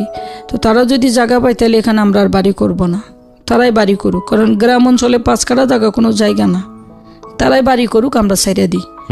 তো আমার স্বামী বলতেছে যে কেন ছাড়বো, এখানে তো আমি এত বছর চাকরি করছি, যে কয় টাকাই পাই আমার মা বাবারও তো আমি চালাইছি, আমার বাসুরও আমার শ্বশুর শাশুড়ির খরচ দেয় না, আমার সেজো দেবরও খরচ দেয় না, খরচ দিই আমরা আর আমার ছোট দেবর জুয়েল, আমরা দুজনেই খরচ দিই। তা আমার স্বামী বলতেছে যে আমি এই জায়গা ছাড়বো না। আমি কো ভাই জায়গা জমি নিয়ে মারামারি খুনাখুনি হইতে পারে, আমি আজীবন ভাড়া করে থাকবো, এই জায়গা আমি কবরে নিয়ে যেতে পারবো না, জায়গা নিয়ে বাজাল করার দরকার নেই। এই বলে এই চেয়ারম্যানেরও বলতেছে ঠিক আছে আপনার জায়গার বিচার করা লাগবো না, জায়গা আমরা ছেড়ে দিলাম। এই বলে আমি আমার স্বামীকে নিয়ে শ্বশুরকে নিয়ে আমি আমার শ্বশুর বাড়িতে চলে আসি। রাত যখন 11টা বাজে না, তখন বিচার শেষ হয়। চেয়ারম্যান মনে বাড়ি থেকে যাইতে পারে নাই, তখন তারা দাও তাও লইয়া আমার স্বামীরে মারতে আইছে। আমার স্বামীরা আমাদেরকে মারবে। আমার বাসুর আর সেজ দেবর স্বাস্থ্য বাসুরের নাম হচ্ছে শেরালি আর তার বউ সহ। আইরে মালাউন বলে যে তখন আমাকে বকতেছে, মানে খুব বিশ্রী বকা আমাকে বকতেছে। আমি গ্রাম অঞ্চলের এত বকা জানিও না, তারা আমাকে বকতেছে। আমার মেয়েকে শুধু বলছে কানে আঙ্গুল দিয়ে রাখো। পরে আমার শ্বশুরে আমাদেরকে ভিতরে দরজা আটকাইছে। আমার শ্বশুর বারিন্দার দরজা আটকাইয়া বাহিরে লাঠি একটা নিয়ে দাঁড়াইয়া রয়েছে। কে আই বিআই আমার স্বামীটা আসলে একটু কথা কম বলে, খুব সরল, খুব সৎ। রাস্তা দিয়ে হাইটা যাবে, তার পকেটে একটা টাকা নাই, যদি সে 1 লাখ টাকাও পায় ওখানে হাত দিবে না। কারণ আমি স্ত্রী হিসেবে বলি যে আমার স্বামী আসলে প্রশংসার যোগ্য। পরে তারা তখন আমি 999 ফোন দিই। আমার মেয়ে আমাকে বলে, মা তুমি এখন 999 ফোন দিও, নাহলে আমাদেরকে মারবো। তখন আমি 999 ফোন দিই। 999 ফোন দিলেই রাজাপুর থানায় ফোন করে 999 থেকে আমি বলছি, দেখেন আমরা 4টা জীবন খুব বিপদমুখর আছি, আপনারা হয়তো 5-10 মিনিটের মধ্যে যদি আমাদেরকে পুলিশ সাপোর্ট না দেন তাহলে হয়তো বা আমরা নাও থাকতে পারি। আর তখন পুলিশ আসে, চেয়ারম্যানের ফোন দেয়। সেটা আমাকে থানা থেকে এক বড় অফিসারে বলছে, এটা আমি নামটা বলবো না। পুলিশে চেয়ারম্যানের ফোন দেখো, আপনি বিচার যে করছেন ওই বিচারও তো এখন কুবাকুবি হবে। তখন আমরা যাচ্ছি। তখন মন্টু চেয়ারম্যানে বলে, রাজাপুর বড়ইয়া গ্রামের 5 নং বড়ইয়ার মন্টু চেয়ারম্যানে বলে যে আপনারা আসবেন না, থানায় বলে দেয়। কিন্তু এই মন্টু চেয়ারম্যানের ভাই আরেকজন আছে, ওনার নামটা আমার মনে নাই, উনি খুব ভালো, মনির চেয়ারম্যান। উনি যথেষ্ট ভালো মানুষ, এবং আমার লাইফে আমি এরকম সৎ চেয়ারম্যান দেখি না। উনি উপজেলা চেয়ারম্যান এখন, অনেক ভালো উনি। তো আমাদের এই বিষয় নিয়ে উনিও একবার বিচার করছিল। আচ্ছা। পরে পুলিশ ওই মন্টু চেয়ারম্যানের কথা শুনে নাই, পুলিশ ওখানেই আসছে। পুলিশ আসিয়া তাদেরকে হাতে নাতে পুলিশ অনেক কিছু প্রমাণ পাইছে। পুলিশে বলছে আপনারা আর মারামারি করেন না, এরা সকালবেলা ঢাকা চলে যাবে, এদেরকে যাইতে দেন। সকালে আমার ঘুমেই ভাঙে নাই, দরজাটা খোলা, এরা আবার আইসে সেম রাইতের পরিস্থিতি। তখন আমি আবারও থানায় ফোন দিই। ফোন দিলে আমার স্বামী ভিডিও করে রাখে যে তারা যে মারতে আসে বা কি হাতে নেই, এগুলা ভিডিও করতেছে। আমি থানায় ফোনে কথা বলতেছি।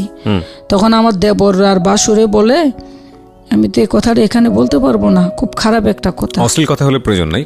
তখন আমার মেয়ে বলে যে বাবা মামার বাড়ি নেই, ঈদ বলো কোরবান বলো আমরা কোথাও যাইতে পারি না।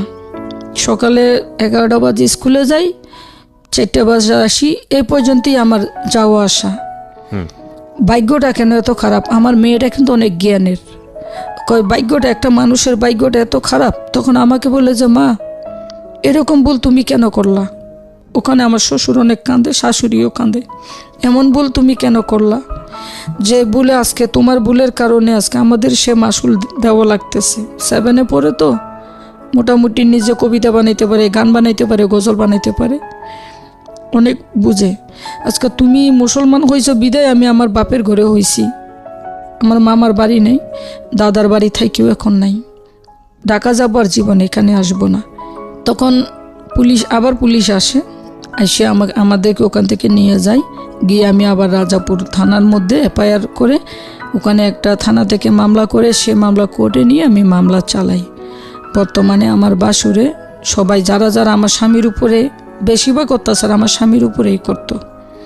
আমার স্বামীর উপরে, আমার উপরে বা আমাদেরকে যে কষ্টগুলো দিত, শ্বশুর বাড়িতে গেলে একটা আতঙ্কে থাকতাম, কোন দিক থেকে ইয়ানি কোনো বাসুরের বউ বা কেউ আমার চুল ধরে বা আমার গায়ে নিয়ে হাত দেয়, এরকম একটা আতঙ্কে থাকতাম। গাজীপুরের মধ্যে আমার যে অবস্থাটা, বহুত কষ্টে আমি অনেক দিন যাবৎ জিপারে কাজ করি। আর মোটামুটি গাজীপুরে যারা কন্ট্রাক্টর আছে তারা আমাকে সব সময়ের জন্য কাজ করলো না করলো অফিসে গেলেই 200 টাকা 300 টাকা আমাকে খরচ দেয়। 6টার মধ্যে নিয়ম, অফিসে গেলেই 200 টাকা হাত খরচ কন্ট্রাক্টরেরা দেবেই।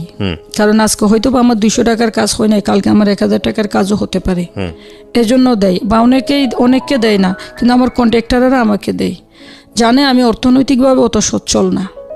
পরে যখন আমি টিনশেড ফ্যাক্টরি ছিল গাজীপুর 33 নং ওয়ার্ড পোলাগাছা রোড, আমি গাজীপুর 33 নং ওয়ার্ডের ভোটার। তখন এই টুইটার আমি মেলা দিন যাবৎ কাজ করি, তখন ওটা টিনশেড ছিল। আমার এমডির নাম হচ্ছে, তখন কোনো চেয়ারম্যান ছিল না। উনি যেমনে বলতো সকাল 8টা থেকে রাত 12টা 3টা এমনি আমরা ডিউটি করতাম। আমি আরও কিছু লোকজন নিয়ে নিজেই সুইংয়ে কাজ করতাম। তো ওনার ফ্যাক্টরিটা যখন এই 7 তলা একটা ফাউন্ডেশন হবে এরকম শুনি ওনার কাছে, তখন আমি স্যারেরে বলি যে স্যার আপনার ফ্যাক্টরি যদি 7 তলা হয়, আমি তো অনেক বছর যাবৎ কাজ করতেছি, তা আপনি আমাকে কন্ডাক্টারই দিয়েন। কয় আচ্ছা ঠিক আছে, ফ্যাক্টরি আগে হইয়া লোক। ফ্যাক্টরিটা যখন 7 তলা হয় তখন আমার বাবুর বয়স 6 মাস। আমি কাজ করি না, আমি বাসায় থাকি, খুব কষ্ট করে চলি। এমডি আমার বাসায় আসে, কতগুলো রিপ্লেট ছিল হাতে। জি। কই সালমা, তুই তো এই এলাকায় অনেক বছর, আর তুই হিন্দু থেকে মুসলিম হইছ, সবাই তোকে বিশ্বাসও করে, ভালো জানে, তুই আমার ইলেকশন কর। তখন আমি বলছি যে স্যার ইলেকশন তো এখন অনেক দেরি, মেলা দেরি, আপনি এখন আমাকে কাজ যদি দেওয়া সম্ভব হয় তাহলে আপনি আমাকে কাজ দেন। এর ভিতরে উনি আমাকে ফোন দিছে 7-10 দিন পর, কতি ফ্যাক্টরিতে আই। আমি ফ্যাক্টরিতে গেছি। আমি যখনই ফ্যাক্টরিতে যাই ওদিন আমার মেয়ের স্কুল বন্ধ দেওয়া লাগে, ওকে, বাচ্চাটা রাখার জন্য। তখন আমি অফিসে যাই, গিয়ে কয় এই যে 65,000 নেকট্যাপ, এটা দেখ, স্টাইলগুলো খুব বড় বড়, আমি তোর এখন কাজ দিব। তখন আমি ওনারা বলি স্যার আমি কিন্তু অর্থনৈতিকভাবে অনেক অসহায়, আপনি যদি আমাকে টাকা পয়সা ঠিকঠাক মতো দেন তাহলে আমি কন্ট্রাক্টারই নিব, মেশিন কিন্তু আপনি দিবেন। তো প্রথমে উনি মেশিন দিয়ে আমাকে কন্ট্রাক্টারই দেয় ওখানে। আমি কিছু আগে যে কাজ করছি অনেক শ্রমিক পরিচিত আছে, সবাইকে আমি ফোন দিয়েছি, আর সবাই আমাকে বিশ্বাসও করে, তারা আসে কাজ ধরে। তো 2-3 দিন অফিস থেকে আমাকে খরচ দিছে, 2-3 দিন, 2-3 দিন পরে আর দেয় না, খরচ দেয় না। তখন আমার স্বামীকে বিরক্ত করি যে টাকা দেও, পোলাবেনেরও খরচ দেওয়া লাগবো। 1 সপ্তাহ এভাবে চলার পরে ফ্যাক্টরির মালিক আমাকে বলে তোর মেশিন নিয়ে আই। আমি মেশিন কই পাবো? তখন আমি বোট বাজার যাই, বোট বাজার গিয়ে কয় যদি কালকে মেশিন না আনোস তাহলে কিন্তু কাজ করতে দিব না। তখনই তো আমার ফ্যাক্টরিতে প্রায় মেলা টাকার কাজ হয়ে গেছে, কারণ 8 জন লোক কাজ করছে, একজন লোক নাইলে তো প্রায় দৈনিক 1,000 টাকার মতো কাজ করছে, 8 জন লোকে কাজ করছে। পরে আমি আমার স্বামীকে বিরক্ত করি যে মেশিন নিতে বলে, আমি কিভাবে মেশিন নিব, কোত্থেকে মেশিন নিব, কাজও তো ধরে ফেলছি, সামনেও যেতে যাওয়া যাবে না, এখন পিছনেও যাওয়া যাবে না, কাজ করানি লাগবো। তখন আমার স্বামী তার কিছু ব্যক্তিগতভাবে আমাকে 10,000 টাকা মতো দেয়, আমি সেই টাকাগুলো দিয়ে আরও কয়দিন শ্রমিক চালাই, মালিককে মানে ইয়া করে বুঝাইয়া আমি মেশিনের সমস্যা বা স্যার 2 দিন পরে যাইতে বলছে এভাবে বলে আমি আরও সপ্তাহখানিক ওভার করি। তখন আমি বোট বাজার মেশিন মার্কেটে যাই, যেহেতু আমি আগে কাজ করছি, মেশিন মার্কেট আমার পরিচিত আছে। জি, আমি মেশিন মার্কেটে যাই, গিয়ে আমি অনেক দোকানে কথা বলছি, আমাকে কেউ মেশিন দেয় না। তখন আমি আমার এক কন্ডাক্টর ছিল বুলবুল, আমি সে বুলবুল ভাইয়ের কাছে যাই, গেলে বলি যে বুলবুল ভাই আপনারা তো জানেন আমি হিন্দু থেকে মুসলমান হয়েছি, তো আমি অর্থনৈতিকভাবে খুব কষ্টে আছি, আর আমার টাকাও নাই যে আমি অ্যাডভান্স দিয়ে মেশিন নিব, ভাই আল্লাহর কাছে পাবেন, আমাকে কিছু মেশিনের ব্যবস্থা করে দেন। তখন বুলবুল ভাইয়ে আমাকে 4টা মেশিন ওখান থেকে ভাড়া নিয়ে দেয় তার রিক্সে। আচ্ছা, এতদিন আমার কাজ করছস, আমিও চাই তুই বড় হ। পরে 4টা মেশিন দেয় বুলবুল ভাইয়ের রিক্সে আমাকে, আমি 4টা মেশিন গেট পাস সহ আমি নিয়ে যাই।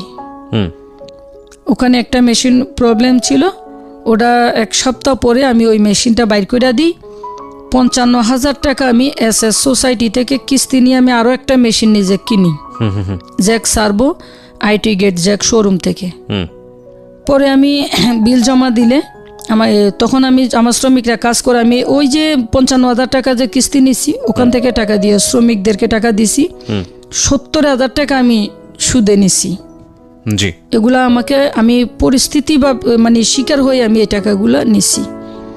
70,000 টাকা আমি সুদে নিয়ে আমার শ্রমিকদেরকে আমি বিল দিই। এর ভিতরে ইলেকশনও চলে আসছে, ইলেকশনে ফেল করার পরে উনি টাকা পয়সা দিতেই চায় না, সে অসুস্থ হয়ে মেডিকেলও ছিল।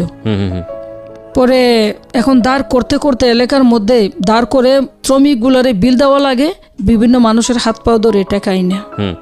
তো এইভাবে আমি প্রায় 2-3 লাখ টাকা মতো এলাকার মধ্যে দেনা হইয়া যাই, কিস্তিয়ে সুদে দাঁড়ে সব মিলাইয়া। আমি এখন কিস্তি দেওয়া আমার বন্ধ, কিস্তিও দিতে পারি না এখন। পরে যখন আমি একবারে দেওয়ালে পিঠ ঠেকে যাই, জি, তখন আমি এমডি স্যারের কাছে সরাসরি গেছি। এতদিন যাওয়া যায় নাই, ইলেকশনে ফেল করছে। তখন আমি বলছি যে স্যার, স্বর্ণরূপা খারাপ বলে স্বর্ণকারের দোকানে যাই, জিপুত খারাপ বলে বাপের বাড়ি যাই, আমার তো কোনো সাইড নেই স্যার। বাপ হইলেও আপনি, মা হইলেও আপনি, সব কিছুই আপনি স্যার। গরিব মানুষ, ব্যবসা ধরছিলাম, বিপদে পড়ে গেছি, কেউ টাকা পয়সা ধার দিতে চায় না স্যার। আমাকে লাখখানিক টাকা দিতে বলেন, আমি অলরেডি 3-4 লাখ টাকা অফিস থেকে পাবো। আমি যখনই টাকা চাই 5,000 টাকা আমাকে দেয়। আচ্ছা, যেখানে আমার টাকার প্রয়োজন হয় 1-2 লাখ, সেখানে আমাকে টাকা দেয় 5,000, 10,000।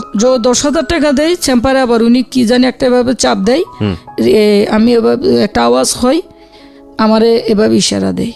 তখন আমি ওনার চেম্পারে যাই, কত আমার বিল টাকা নিচ্ছে? আমি কো স্যার 10,000 টাকা দিচ্ছে স্যার, এই টাকায় কী হইব? আমার 2,000 টাকা দেয়, কালকে নিস। তো ওনারে 2,000 টাকা দিই। এটা গার্মেন্টসের এমডি, সে শ্রমিকের 500 টাকাও বেতন কাটে। Very bad. ওকে। পরে উনি শ্রমিকের 500 টাকাও কাটে, 1,000 টাকাও কাটে, আর সুপারভাইজারদের 5,000 টাকাও কাটে। তো সেখানে আমার কাছ থেকে 1-2,000 টাকা কোনো ব্যাপারই না।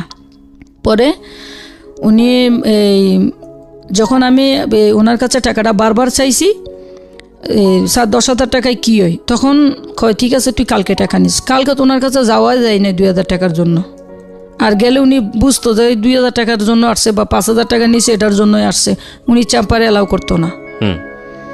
এই 6 তলার মধ্যে যে হেড অফিস, আমাদেরকে হেড অফিসে ঢুকতে দেওয়া হইতো না।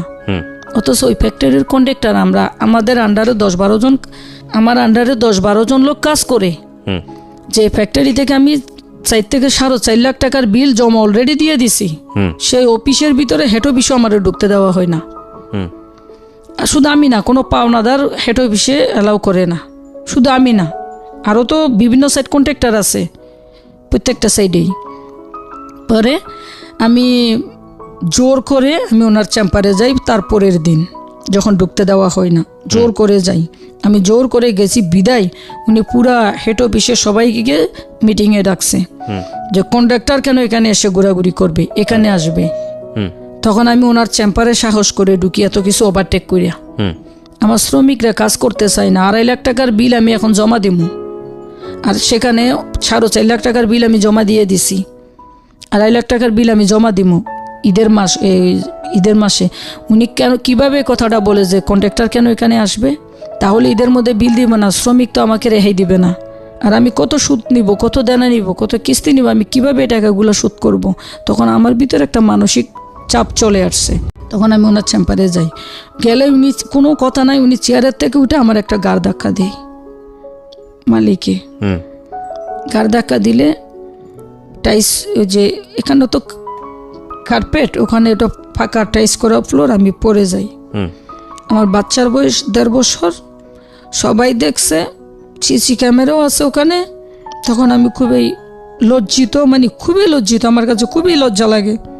একটা মালিক তার চেম্বার থেকে আমাকে যে ঘাড় ধরে ধাক্কা মেরে ফেলাইয়া দিছে, এটা প্রত্যেকটা অ্যাকাউন্টিং, মার্চেন্টাইজার সবাই দেখছে, সবাই দেখে মাথাটা নিচু করে দিচ্ছে। তা আমিও খুব লজ্জা পাইছি একটাই কারণে, যখন আমি পড়ে যাই তখন বুকের সাথে চাপ পাইয়া আমার বাচ্চা যে দুধ খাই ওখানে কিন্তু পড়ে, বাচ্চাপ লেগে পড়ে। তখন আমার কাছে আসলে একজন নারীর কাছে এটাই জীবনের সবচেয়ে বড় কষ্ট, বুঝছেন। যখন পেটের তাগিদে আমরা কাজ করি, আমরা নারী উদ্যোক্তারা কিন্তু এরকম জায়গায় জায়গায় লাঞ্ছিত হই। আমি ওনা দিয়ে ওগুলো মুছে দিই, আর খুব কষ্ট বড় মন নিয়ে আমি ওখান থেকে আমার শ্রমিকদের কাছে আমি আসি। এসে আমি তাদেরকে বলি, আমাকে আর 2-3টা দিন তোমরা সময় দাও, তোমরা কাজ বন্ধ করো না, তোমরা কাজ চালিয়ে যাও, কারণ কাজ বন্ধ করলে আমার ক্ষতি। তখন আমাকে একটু দিব যে কাজ বন্ধ করছে, কন্ডাক্টর বাইর করে দিছি, ভাইগো আমি অনেক টাকা দেনা করছি, তোমরা কাজ বন্ধ করো না। তখন একটা শ্রমিক খুব প্রবলেমে ছিল, আমি ওর জন্য আমার বাকি দোকানদারের কাছে গিয়ে হাত জোর করে যে ভাই আমার এখন এমন পরিস্থিতি, কাজও ছাড়তে পারবো না, কাজ বন্ধও করতে পারবো না, ওকে, আমাকে 10,000 টাকা দেন। তখন এই টাকাগুলো নিয়ে আমি আমার শ্রমিকদের ওই লোকটারে দিই, যে লোকের বউ বাচ্চা পেটে মেডিকেল সিজার হচ্ছে, আমি তারে নিয়ে দিই। আর আমার এখানে যারা কাজ করতো তারা আসলে খুব অসহায়, গরিব, তারা আমি যদি তা করে বিল দিই তাহলে তারা বা রুম ভাড়া বা খাবার খরচ এগুলোই তারা বহন করে। কিছু কিছু গরিব অসহায় নারীও আমার ওখানে কাজ করছে, নারী পুরুষ দুজন, মানে সবাই কাজ করছে। তো আমি তাদেরকে যখন এগুলো বুঝাইতেছি, আর আমার স্বামীকে ফোন দিয়ে দোকানদারের কাছে আমি বলে আসছি, আমার স্বামী 10,000 টাকা নিয়ে আসছে, ওই লোকেরে আমি ওই অপারেটরের দিই।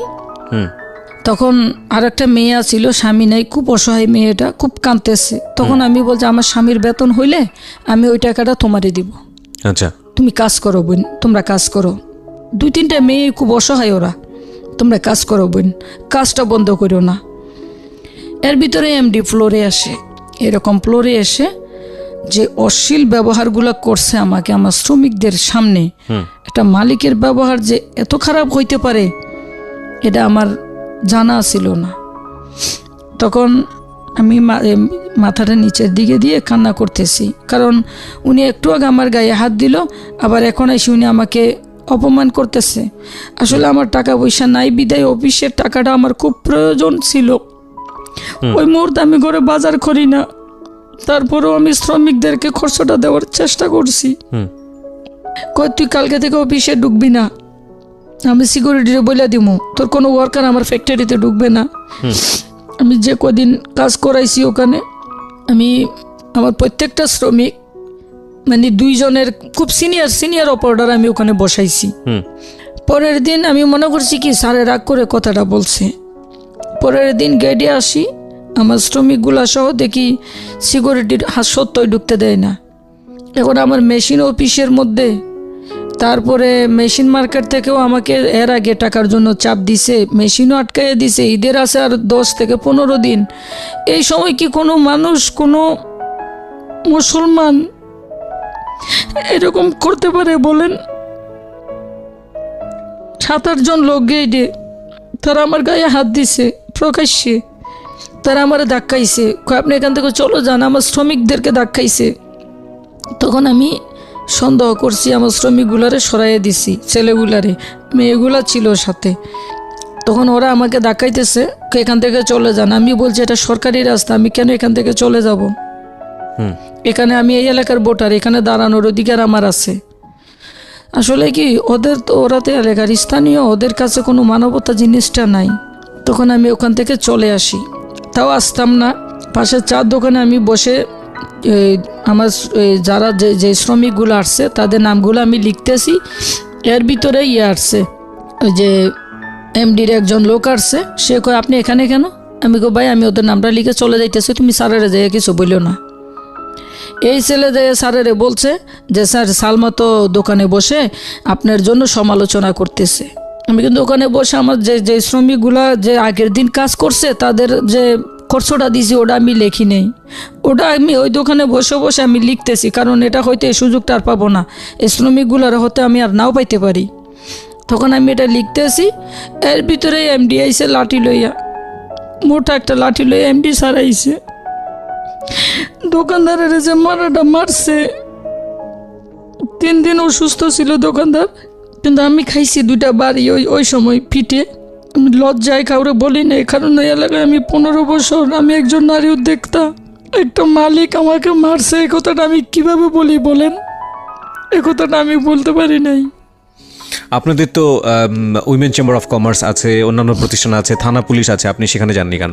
ওই সময় সে পরিস্থিতিটা ছিল না, কারণ আমি ফ্যাক্টরির মধ্যে ওই সময় প্রায় 6-এর উপরে টাকা পাওনা হইয়া যায়, কিভাবে আমি এখন থানায় যাই? 6 লাখের উপরে? হ্যাঁ। তো আপনাকে তো থানায় যেতে হবে তাহলে? না, আমার তো আজকে বাইর করছে, আজকে ঢুকতে দেয়নি।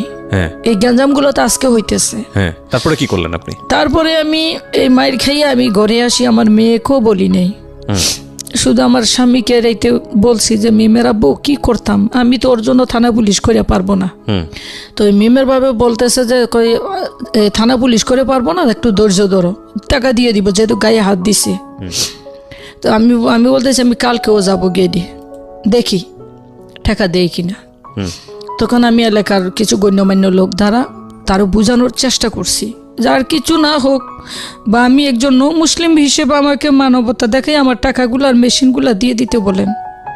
পরে ওনারা বোঝানোর চেষ্টা করছে। আর আমাদের ইয়ার কাছে গেছিলাম, কাউন্সিলরের কাছে, সে বলতেছে যে আমি ওর কাছে আমি কোনো কিছু বলতে পারবো না। আমি আপনি তো শুনছেন আমাকে মারছে, আমার স্বামী বলতেছে দেখো আগে যেহেতু গায়ে হাত দিচ্ছে টাকা দিয়ে দিতে পারে। পরবর্তী উনি আমাকে পরে যখন স্থানীয় লোকজন দ্বারা আমি কথা বলছি, কাউন্সিলরের কাছে গেছি, পরে ওনার কানে গেছে যে আমি বিভিন্ন লোক দিয়ে তাকে রিকোয়েস্ট করাইছি, ফ্যাক্টরি চেয়ারম্যানের কাছেও ফোন দেওয়াইছি, অনুরোধ করছি সবার কাছে জানি আমার টাকাটা আমাকে দিয়ে দেয়, মেশিনগুলো দিয়ে দেয়।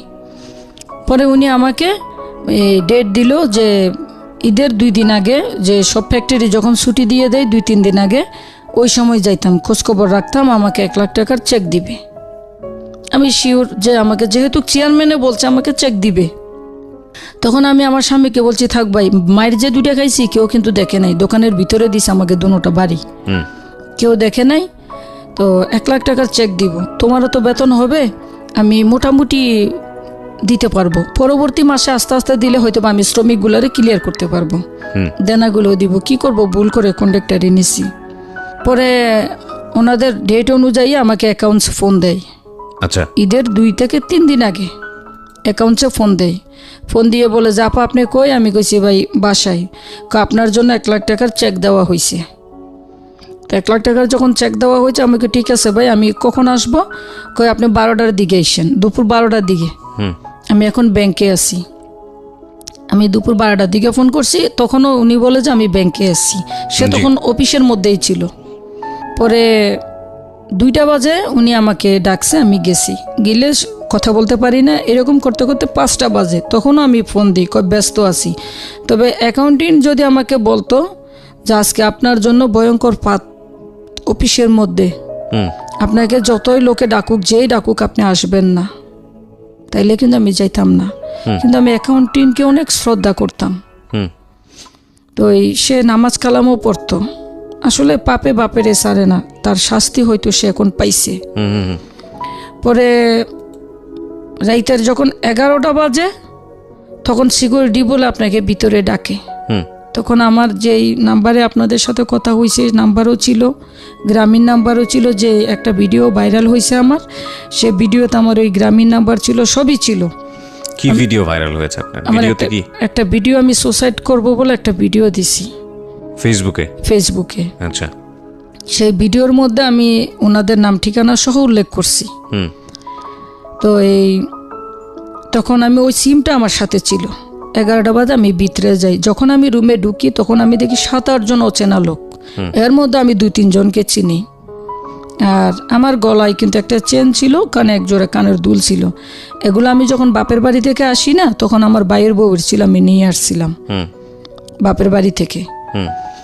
তো এগুলা ছিল। ফ্যাক্টরিতে ঢোকার আগে আমি ওই ফ্যাক্টরির একজন মণি ম্যাডাম নামে, ম্যাডামকে বলি যে ম্যাডাম আপনি আমার এই চেনের কানের দুলটি রাখেন তো, চালু যদি আবার থাপত